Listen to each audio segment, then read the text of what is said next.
Cześć, z tej strony Ola. Zgodnie z zapowiedzią zeszłego odcinka, teraz to ja przejmuję pałeczkę od Mańka.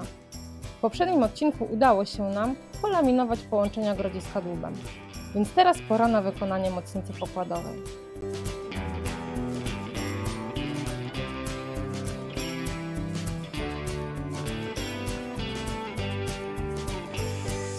Proces ten rozpoczynamy od rozpuszczenia drewna.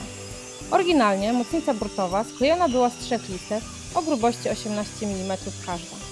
W celu ułatwienia gięcia i zwiększenia wytrzymałości konstrukcji, nowa mocnica będzie się składała z 4 listew.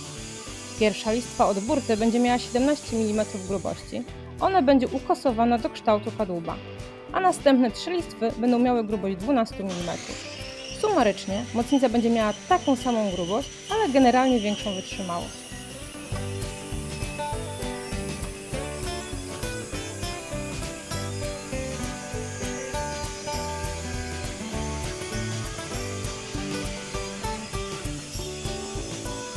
Żeby uzyskać pożądane grubości, łaty drewniane rozpuszczamy na tyle stołowej, a później na splugarce i grubościówce wyrównujemy je oraz uzyskujemy grubość. Jak widać, sporo pyłu i dziurów przy tym leci.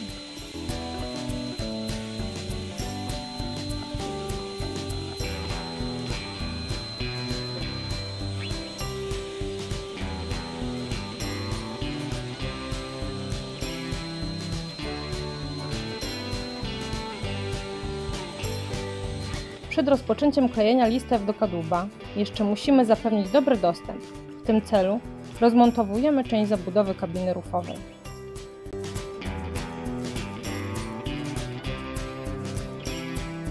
Pora na przymiarki ułożenia listew. Przy okazji mamy wstępne doginanie drewna.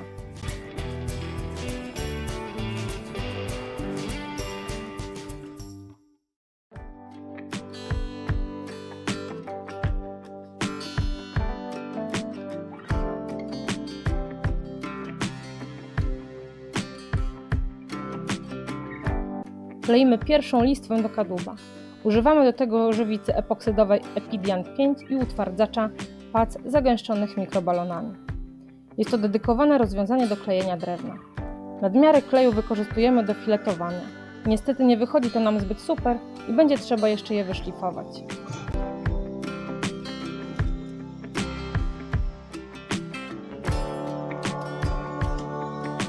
W międzyczasie robimy cyklonowy separator wiórów i pyłów.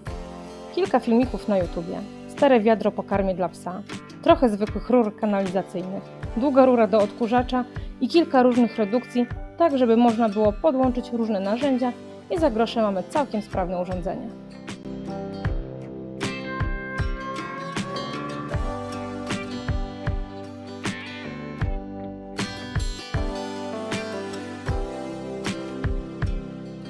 Jak żywica związała, zdejmujemy ściski. Następną listwę kleimy już na klej poliuretanowy do drewna. Listwę dociskamy ściskami i wkrętami. Szczególnie te drugie są potrzebne, gdyż na kleju listwa lubi jeździć i się przemieszczać. W celu oszczędzania materiału łączymy krótsze listwy, tak aby uzyskać wymaganą długość. Tu niestety listwa trochę się przesunęła i powstała ciut większa szczelina. Nie ma to aż takiego znaczenia, zresztą oryginalne stoczniowe klejenia miały często dużo większe szczeliny. Oczywiście ewentualne łączenia są od siebie odpowiednio oddalone. Zgodnie ze sztuką klejenia odległość powinna być nie mniejsza niż 10 razy grubość listwy. I tak po kolei kleimy trzecią i czwartą warstwę.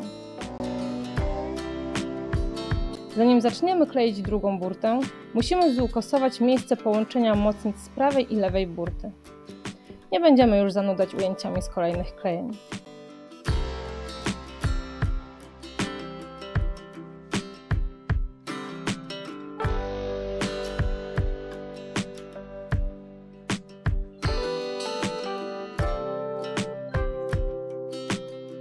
Na koniec wygląda to tak. Czy jeśli jesteśmy na jachcie, dookoła dużo wody, a we włosach wiatr, to znaczy, że sobie żeglujemy? Nie, niestety nie. Jak przystało na stocznię ogródkową, pod namiotem jest jak w szklarni i to pomimo deszczu na zewnątrz. Żeby było chociaż trochę lepiej, w trakcie szlifowania chodzi wentylator. Następnie laminujemy kieszeń mocnicy pokładowej. Dokładamy również dodatkowe wzmocnienia pomiędzy mocnicą a grodziami. Laminat tak kładziemy, aby wystawał ponad mocnicę. Nadmiar odetniemy, a uzyskamy lepsze właściwości.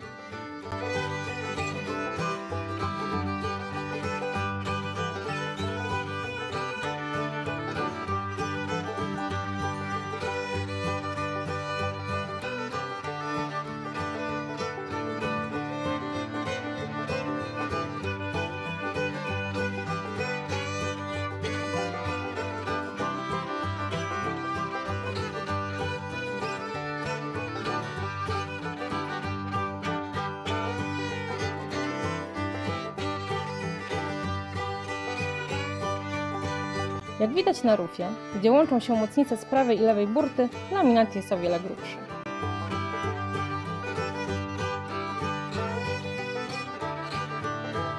Zalaminowaliśmy jeszcze grudź w afterpiku. Niestety nie wyszło to idealnie. Wysokie temperatury pod namiotem powodowały bardzo szybkie żelowanie żywicy, co w połączeniu ze strasznie niewygodnym miejscem dało taki, a nie inny efekt końcowy. I to by było na tyle w tym odcinku. Jeśli nie chcecie przegapić kolejnego odcinka, subskrybujcie. A jeśli się Wam podobało, dajcie łapkę w górę i komentujcie. Dziękujemy za oglądanie. To dzięki Wam chce nam się dalej tworzyć te filmiki.